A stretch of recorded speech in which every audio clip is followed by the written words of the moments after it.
and all these on that option. Get the mask on my face like a catch. Don't call my phone unless you tryna cop. I'll pull up and serve you well. Oh! Welcome to LCameraTV. Make sure you like, subscribe, and share cool things like Facebook and Reddit and Instagram and Rumble.com and wherever else. And guys, I told y'all I'm going to drop another video this week. And basically this video is going to be about why I think Trey Lance is better than Zach Wilson. I've seen a lot of people saying Zach Wilson is the better quarterback, but there's certain reasons why I believe that Trey Lance should be the pick if only Zach Wilson and Trey Lance are on the board for the Panthers at number 8. So kick back, relax, and enjoy the video. So the first thing I want to talk about and why I believe Trey Lance is better than Zach Wilson. Now, the first thing I want to discuss is Trey Lance's arm strength. Trey Lance's arm is very strong. He's a very good deep ball thrower. Obviously, if you watch his tape from last year, he was throwing accurate deep passes. You know what I'm saying?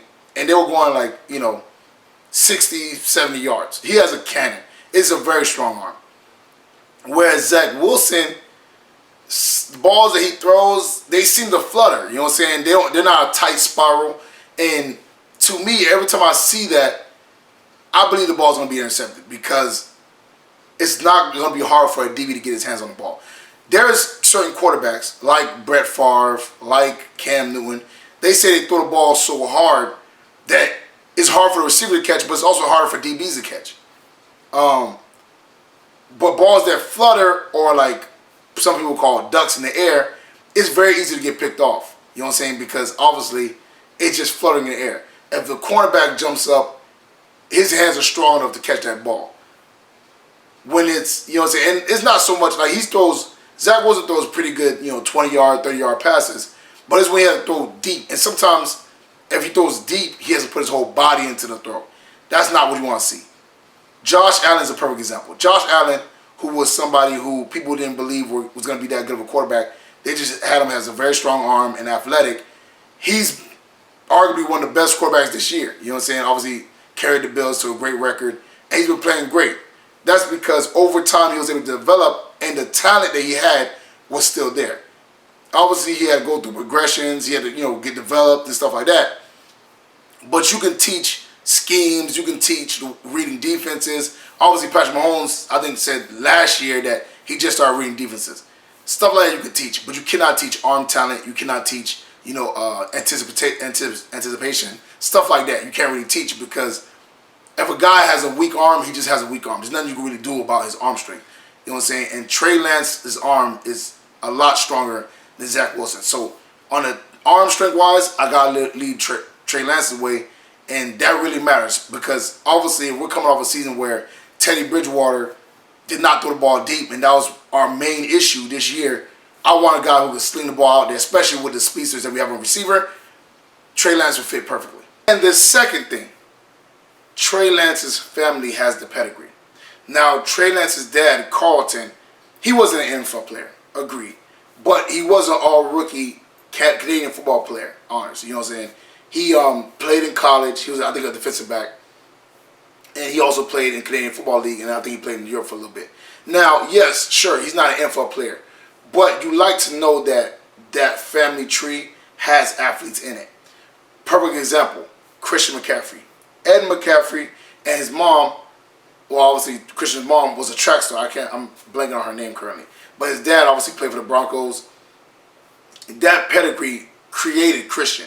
That's why Christian is, a great runner, fast, and he has great hands, because his dad was a receiver. So that football pedigree, and then also they're already accustomed to the travel. They're accustomed to that football lifestyle. They're accustomed to a lot of these things, and obviously Trey Lance's father, Carlton, also embedded in him that, hey, if you don't work hard at things, you're not going to be good at it. Because obviously, if you watch Football Rap's video, Trey Lance used to get upset that he used to lose in golf. Now, he didn't practice in golf. Obviously, he was a basketball player and a football player, but he used to lose in golf to his brother and his dad. And his dad used to get upset that he would get mad losing, because he's like, you don't practice at this. You don't put forth the effort and the work to be good at golf. So you can't get mad that you're losing. And that mindset, I know, got ingrained in Trey early, and that's going to help him later on. Whereas Zach, not to say it's not good to not have athlete parents, but that is a leg up in my opinion. Obviously, DK Metcalf, dad played in the NFL. Patrick Surtain, the second, that's played for Alabama. His dad played in the NFL. Shannon Sharp, his brother played in the NFL. Trevon Diggs, his brother played in the NFL. We've seen NFL families like the Bosas, the Kelseys. You know what I'm saying? So obviously the Khalils. That family tree that is athletic, it tends to rub off on everybody in that family. So I like that aspect over Zach Wilson because, yes, his dad wasn't an NFL player, but his dad did teach him some of the ways of being a professional way early on. You know what I'm saying? He instilled really good habits. So to me, I like that as far as Trey Lance. And finally, the third reason why I'll take Trey Lance over Zach Wilson is because of ball placement. Now, usually when people have really strong arms, they tend to overthrow. They tend to have accuracy issues, stuff like that. With Trey Lance, now don't get me wrong, both Zach Wilson and Trey Lance did not play in a great conference. You know what I'm saying? Obviously, they didn't play in the SEC or anything like that. So there was a lot of space between receivers. But a lot of Trey Lance's balls that I've seen him throw were placed in the perfect position. Like, where even if the corner was up on, because obviously in the NFL, corners are going to be pressed up with the receiver. A foot is basically open in, an inch in the NFL is open. But Trey Lance, the way he placed the balls when he was throwing them, it was like right in the breadbasket. It was like perfect placement. And that matters because if you have a strong arm, a lot of times they overthrow balls and they're not accurate. We need a quarterback, and obviously somebody like Patrick Mahomes, who has a very strong arm but is also very accurate. That makes all the difference. You know what I'm saying? And Trey Lance seems like he has those traits. Now, mind you, both Trey Lance and Zach Wilson have some things to work on. Obviously, both of them, like I said, didn't come from really strong conferences. Both of them, are athletic. Both of them have accuracy. But I think Trey Lance's accuracy is a touch better than Zach Wilson's.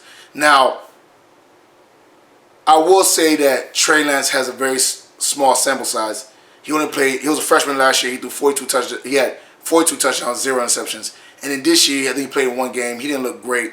But Zach Wilson, he played 3 years in college. His first year, he had 12 touchdowns, 3 interceptions. His second year, he had 11 touchdowns, 9 interceptions. And in this year, he had a breakout year where he had 33 touchdowns and 3 interceptions. So both of them, yes, Zach Wilson has a little bit more experience. But I feel like at the end of the day, Zach Wilson was shaky the first 2 years in the league. He had one really good year. Trey Lance had one really good year his freshman year. His second year, he only played one game. So it's kind of like a toss-up. But for me, because of Trey Lance's talent, because where he puts the ball, because his arm strength, and both of them are, like I said, very athletic, can run the ball well, I'm leaning, and obviously because Trey Lance's pedigree, I'm leaning towards that way, in my opinion. So, like I said, Zach Wilson, fine. You know what I'm saying? People got him rated as number 2 quarterback off their board. I absolutely don't. My board goes Trevor Lawrence, Justin Field, Trey Lance, then Zach Wilson, and then maybe Mac Jones. But I see a lot of mock drafts of Zach Wilson going number 2 or number 4 to the Falcons. So that's perfect for us. If that's the case, if we can find a way to either get Justin Fields, who I think will be perfect for us, or get Trey Lance, who I think will have to sit for like a year, but will also be a very good pickup, I'll be happy with that. But otherwise, the Zach Wilson thing, I really don't want him for our Carolina Panthers. I think that would be a bad pickup for the Panthers because I think he's going to have some issues in the league. Because the way cornerbacks are and the way defenses are set up, I think they're going to have more press on the receivers, and his ball's going to get picked off because of the way he throws the ball. So that's just my opinion. Well, that's it for me, guys. Make sure you like, subscribe, and share cool things like Facebook and Reddit and Instagram and wherever else. And guys, get in the comment section, man. What do you think is a good comp for Trey Lance? For me, I think his worst case scenario is he's a little bit better than a Dak Prescott, right above a Dak Prescott. And his best course, his best opportunity or best development situation is him being a poor man Patrick Mahomes. I think he still has some things to work on. Obviously, going through progressions. I think he needs to get a little bit better at that. I also think he needs to, stop. Like once the first receiver is covered up, stop trying to take off and run after the first receiver is covered up. But those things can be learned. Obviously, learning schemes and stuff like that. He can get a little bit better at that. But all that can be learned. Mind you, this is a guy who threw 1 interception in 2 years. Okay, true. His first year he threw 0, and this year I think he threw 1. But for the most part, he's been pretty good with the ball. So he's not an interception machine. Yes, he's a sophomore. He'll be a sophomore coming out. But like I said, if he can sit on the bench 1 year, he'll be like a junior, that got drafted and can start right away. Let me know in the comment section what y'all think. Obviously, check out my podcast. Check out my last video where I talk about what the Panthers should do in this offseason. And thank y'all for tuning in. Thank y'all for showing love. And I'm going to see y'all next time. Peace.